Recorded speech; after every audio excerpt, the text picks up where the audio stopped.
Unearth the unseen, where the corridors of the mundane echo with the whispers of the extraordinary. Welcome to Scarier Things. Now let's delve into the stories. Our first tale, The New Student, will make you question every unfamiliar face in the crowd. Next, we'll venture into the eerie world of The Substitute Gym Teacher, a story that will make you rethink every gym class. Hold your breath as we descend into the band practice, a tale that will make every creak in your house sound ominous.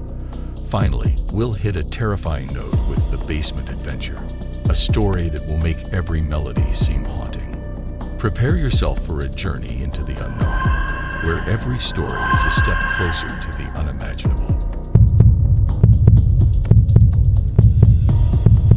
Story 1. The New Student. Transitioning into my junior year at Southern Lehigh High School in Pennsylvania as a newcomer was a daunting experience. The established cliques were intimidating, especially during lunchtime. As a junior, I was required to stay on campus for lunch, which meant navigating the cafeteria. My worst fear was being alone at lunch, and I was hesitant to intrude on any established groups. However, when lunchtime arrived, I found myself scanning a cafeteria full of occupied tables. The only available spot was a table in the corner, occupied by 2 students. Gathering my courage, I approached them and asked if I could join. After a brief exchange of glances, they agreed. Upon sitting down, I realized that the 2 were identical twins of apparent Hispanic descent. Though they spoke without accents, they seemed friendly enough, introducing themselves as Antonio and Bruno, and even invited me to hang out after school. Seeing this as an opportunity to make friends, I accepted their invitation and exchanged numbers. Later that day, Bruno texted me about their plan to hang out at a nearby cemetery, a short walk from my house.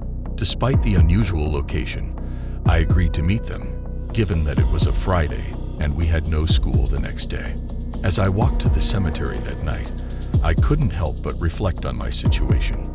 The new kid in high school walking to a cemetery to meet 2 strangers. Upon reaching the cemetery, I texted Bruno for their exact location.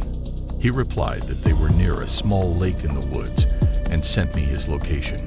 As I ventured into the woods, guided by the light from my phone, I heard footsteps. Initially slow and quiet, they soon turned fast and loud. Suddenly, I felt a hand around my neck, choking me. Recognizing the voice yelling, "Grab him," I managed to break free and sprint towards the road. I ran all the way home and informed my parents about the incident. We decided to report it to the school the next day, using the text messages from Bruno and the nail marks on my neck as evidence. This led to the expulsion of the twins. A week later, I woke up to a chilling breeze in my room and noticed my window was wide open. Confused and alarmed, I checked with my parents, but they had no idea about it. As I returned to my room, I noticed my door was half closed. Peeking through the crack, I saw a figure hiding behind the door. In panic, I screamed for my dad, who rushed into my room just in time to see someone jumping out of my window. Despite a futile chase and a call to the police, the intruder was never found. However, I was convinced it was the twins seeking revenge. In retrospect, I realize I should have been more cautious about meeting strangers in a secluded location at night. The incident served as a harsh lesson about the importance of making wise decisions. Story 2. The Substitute Gym Teacher. In 2007, during my freshman year of high school, I had an unsettling experience during the last period gym class on a stormy day. Our substitute gym teacher, a man in his late 50s, gave me an uncomfortable double take during attendance. I was aware that I looked mature for my age, but his gaze was disconcerting. After dividing us into volleyball teams, he vanished into the hallway near the locker rooms. When the period ended 40 minutes later, it was time to change and head home. However, my locker wouldn't open despite multiple attempts with my usual combination. I approached the substitute for assistance, thinking I might have forgotten my combination. He asked for a few minutes to retrieve the list of locker combinations. When he returned, He accompanied me into the nearly empty girls' locker room, which I hadn't anticipated. We tried the combination from his list on my locker, but it failed repeatedly. Each failure was met with laughter from him, which I reciprocated out of politeness, but it began to feel strange. As he continued to try the combination, his hand moved from my shoulder to my lower back. Feeling uncomfortable, I excused myself, claiming I was late for my bus. He managed to open the locker on his final attempt and left the locker room with a smile. As I hurriedly changed in the now dark room, I felt a sense of dread, fearing he might be waiting for me at the exit. As I reached the intersection of 2 rows of lockers, I glanced to my right and saw him peeking around a wall of lockers in the dim light from a window. I bolted for the exit as he called after me, insisting it wasn't what it looked like. I ran off the school campus in the rain and walked home, reflecting on the incident. By the time I reached home, drenched, I suspected that he had intentionally changed my locker combination to isolate me in the locker room. I shuddered at the thought of his possible intentions when he turned off the lights. The incident left me emotionally scared and embarrassed, so much so that I never shared it with anyone, not even my parents or friends. It's a secret I've kept to myself all these years, as it's a story I've never felt comfortable sharing.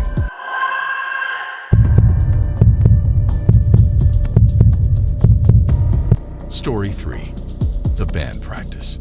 During my high school years, I was a member of the band, which was part of our extracurricular activities, ECA. Our band instructor, Mr. Nicholson, had a grading system where regular class attendance and weekly lessons guaranteed an A. However, towards the end of a quarter, I missed 2 lessons, which brought my grade down to a B. I approached Mr. Nicholson after class to inquire about making up for the missed lessons. Despite his initial hesitation, he agreed to let me practice during lunch in one of the basement storage rooms to earn lesson credits.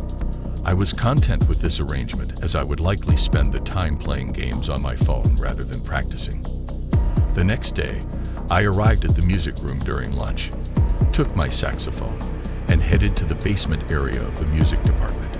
The basement was typically deserted, except for the music teachers, and the lighting was poor. The hallway was lined with doors leading to small storage rooms filled with various items like chairs, music stands, spare instruments, and decorations. I entered one of the rooms, set up my music on a stand, and started playing games on my phone. Suddenly, the room plunged into darkness. I tried the light switch to no avail. I opened the door to find a hallway also in darkness. Using the dim light from my phone, I noticed an open door at the end of the hall and heard the sound of something being dragged in that room. As I observed this, I retreated back into the room and quietly shut the door. The strange sounds and sudden blackout made me uneasy, so I decided to stay in the room and wait for the lights to come back on. However, the lights didn't return, and I decided to try and get back upstairs. As I stepped into the hallway, I heard a noise and quickly hid in the nearest open room. In the pitch-black room, I felt a presence. I briefly turned on my phone screen and saw someone standing in the corner of the room. I pretended not to notice, but then I heard a voice saying, "2 weeks," followed by a hand patting and squeezing my shoulder. I quickly opened the door and ran out, with the man attempting to close the door behind me. I ran up the stairs to the main level of the music hall where the lights were still on and informed Mr. Nicholson about the incident. He called security to inspect the basement, but they found nothing except some moved music equipment. For the rest of the period, I sat with Mr. Nicholson and 5 flute players, recounting the entire incident. Without surveillance cameras in the music hall, it was impossible to identify the intruder who had caused the blackout in the basement. It seemed they were attempting to steal expensive music equipment. The following day, I was summoned to the dean's office to recount the incident, and thus, the event became a part of the school's history.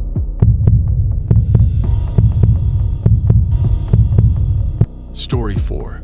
The Basement Adventure. One evening, my friends and I devised a brilliant scheme to sneak into the high school basement via a broken, unfixed window. The window was located behind a short metal gate that encircled the external staircase leading to the basement. Although the gate wasn't a formidable obstacle, crossing it added an extra layer of thrill to our adventure. We ensured the absence of security guards in the vicinity before hopping over the gate. The window was narrow, making it challenging to hoist ourselves up and squeeze through. Once inside, we scattered to explore different areas of the messy, uninteresting basement. The only sources of light were a small white bulb in a distant corner and the glow from the exit sign. While exploring, one of my friends suggested we head upstairs. We ascended the stairs and entered the main school hallway, which was pitch dark, save for the red glow of various exit signs. As we navigated the eerie hallway, I couldn't help but wonder if we were the only ones in the building. My friend led me to the bathroom and entered a stall. As I waited for him, my phone rang. It was Chris, another friend, asking about my whereabouts. I told him I was upstairs with either Roland or Brandon, only to learn that both were with Chris. Confused and startled, I then heard laughter from the stall, followed by the sight of someone peering over the stall door.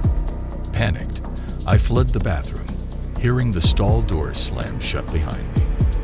I tried to find my way back to the basement in the dark, calling out for my friends as I descended the stairs. We quickly exited through the window, with me leading the way, fearing the person from the bathroom was in pursuit. Once outside, I recounted the incident to my friends, laughing nervously now that I felt safe. Our noise seemed to have attracted attention, as we noticed a figure pressing their hands against a downstairs window. Convinced it was the person from the bathroom, we fled the school premises. We speculated about the incident later, but none of our theories made sense. Needless to say, we never repeated such an